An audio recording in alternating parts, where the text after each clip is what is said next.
Hola, acá estamos. Yo soy Daniel Segovia, trabajo en Wolox, part of Accenture, como Engineer Manager, y me acompaña mi Jess, que se va a presentar. Hola, Jessica Nava, DevOps de Wolox.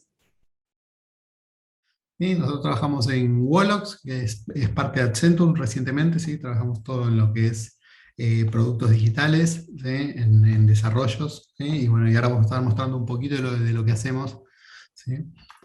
Bueno, primero vamos a dar una charla, ¿sí? Un poco contextualizada de qué son los microservicios, ¿sí? Vamos a hacer una breve introducción, ¿sí? Porque preparamos un código fuente para mostrarlo andando, ¿sí? Queremos que lo vean andando. Cuando terminemos la charla vamos a compartir el código para que lo puedan usar o modificarlo a su gusto, ¿sí?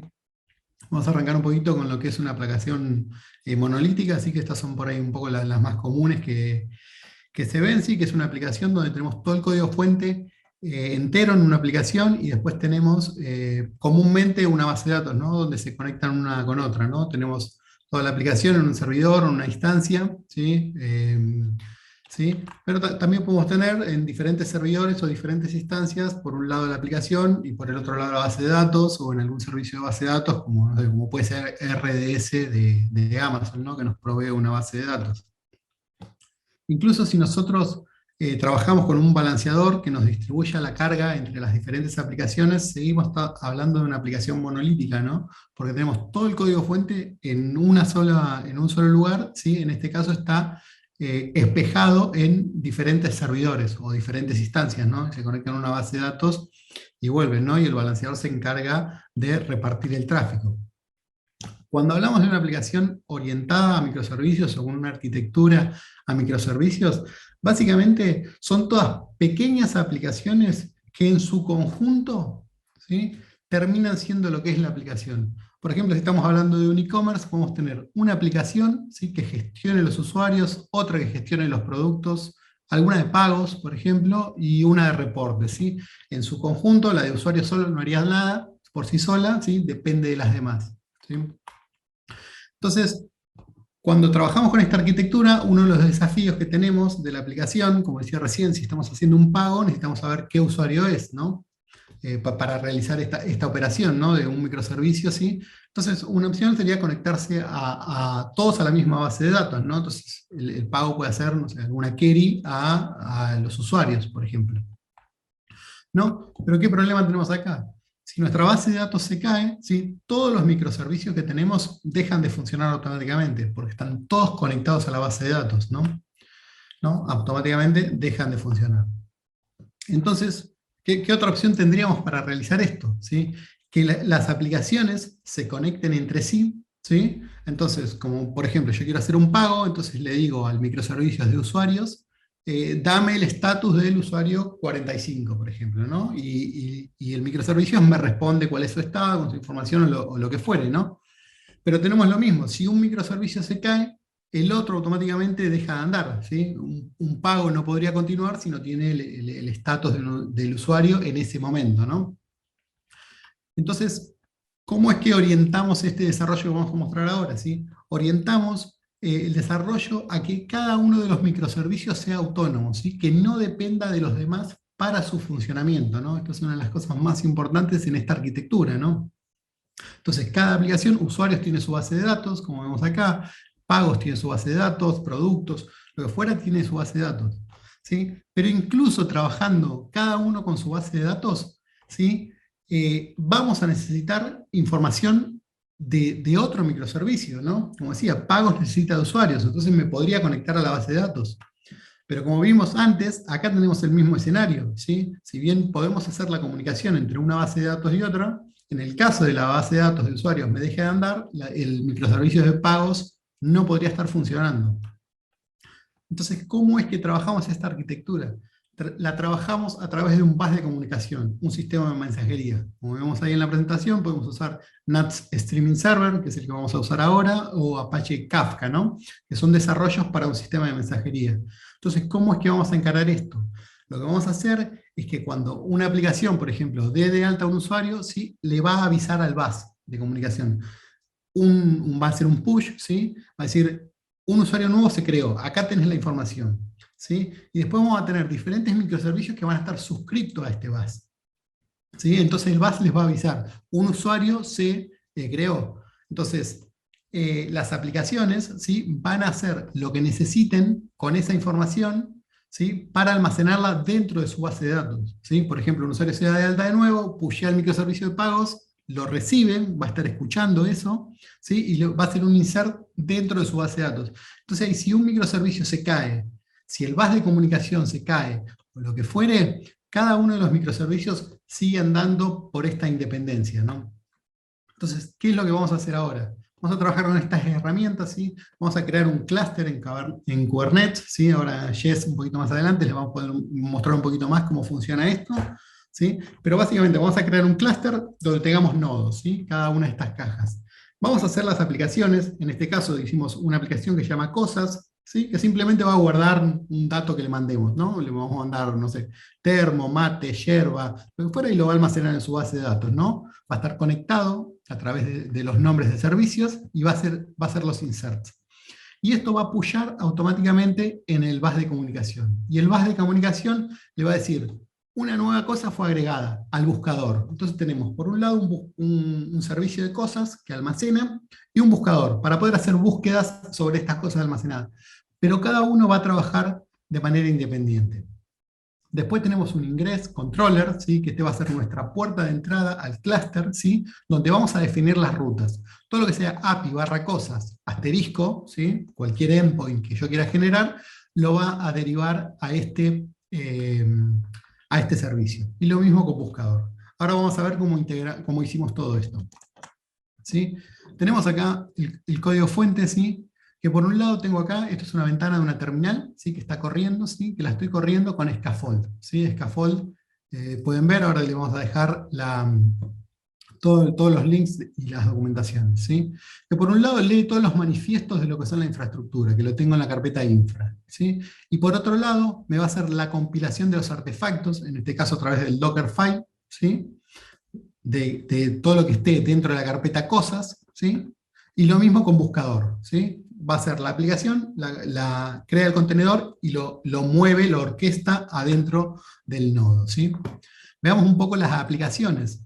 Las aplicaciones es un index, preparamos todo acá adentro del index para que sea fácil de leer, ¿sí?, que tiene una conexión al Mongo, ¿sí?, tiene un API de cosas, ¿sí?, un get para devolver todas las cosas y un post, ¿sí?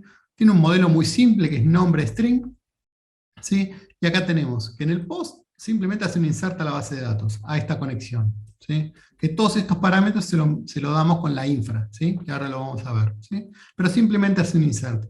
Y lo que hace acá es le avisa al sistema de mensajerías que una cosa fue agregada, ¿sí? Esto es un string que le ponemos. Y le pasamos el dato de lo que acabamos de agregar, ¿sí? Entonces, ¿sí?, primero insertamos en nuestra base de datos y después el microservicio de buscador, ¿sí?, está escuchando,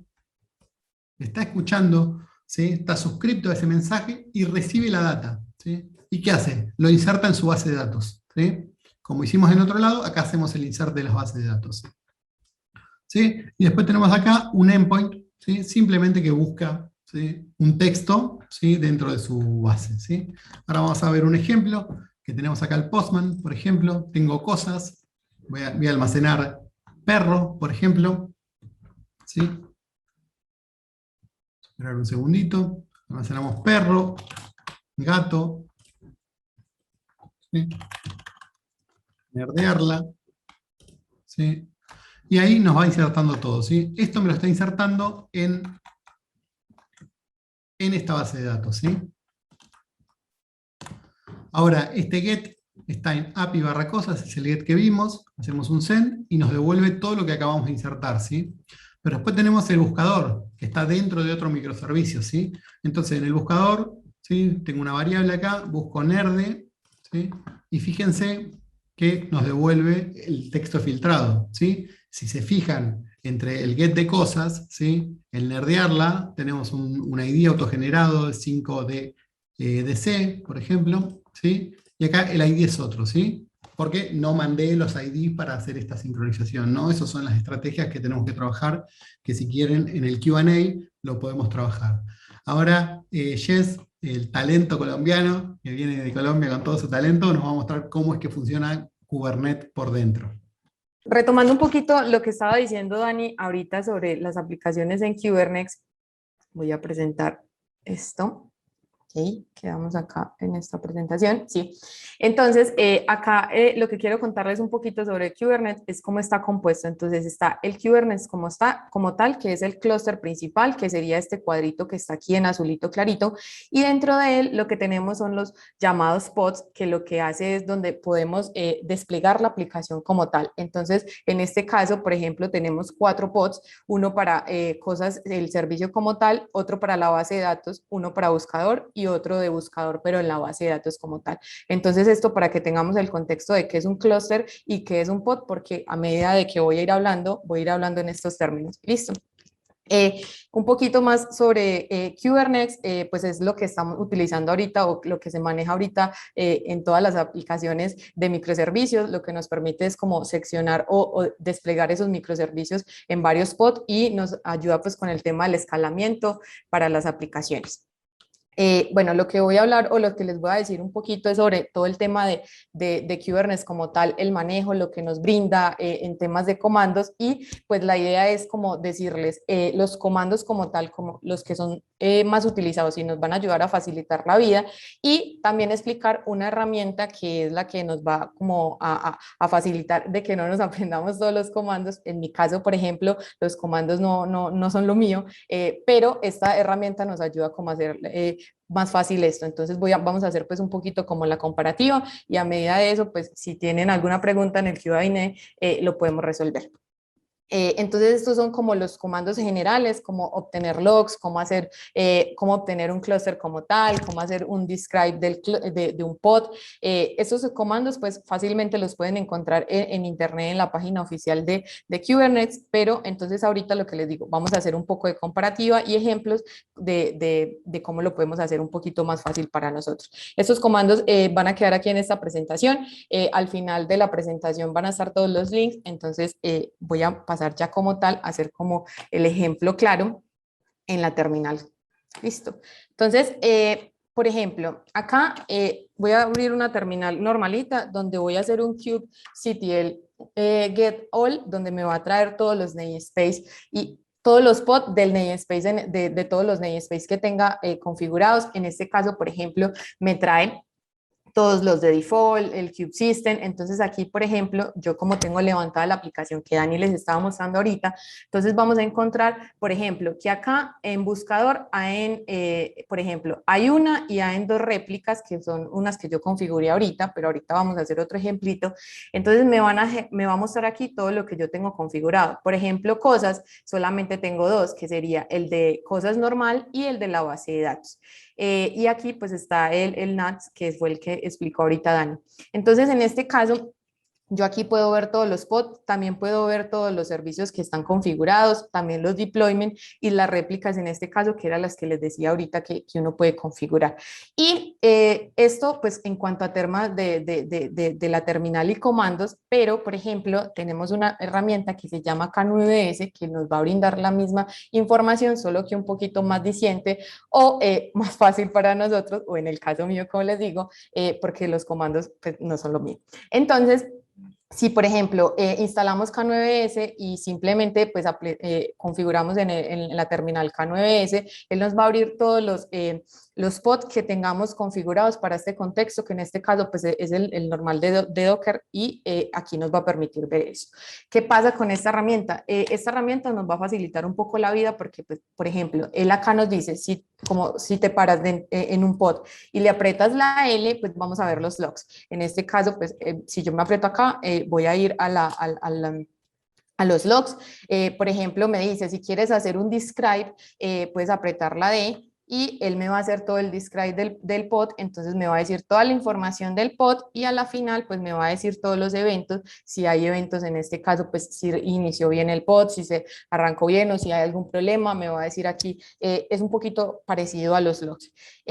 También, ¿qué puedo hacer? Por ejemplo, aquí me dice que con control D puedo eliminar este pod. Mira que, por ejemplo, si apretamos control D, ay, espérame, acá.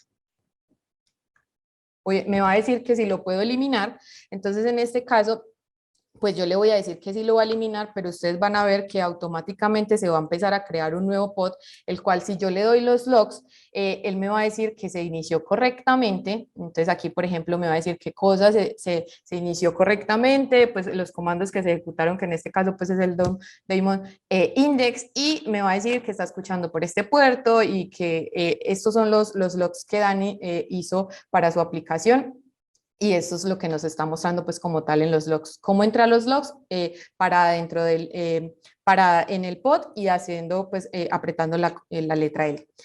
Y pues a su vez así podemos entrar pues como a el pod y hacer toda esta configuración.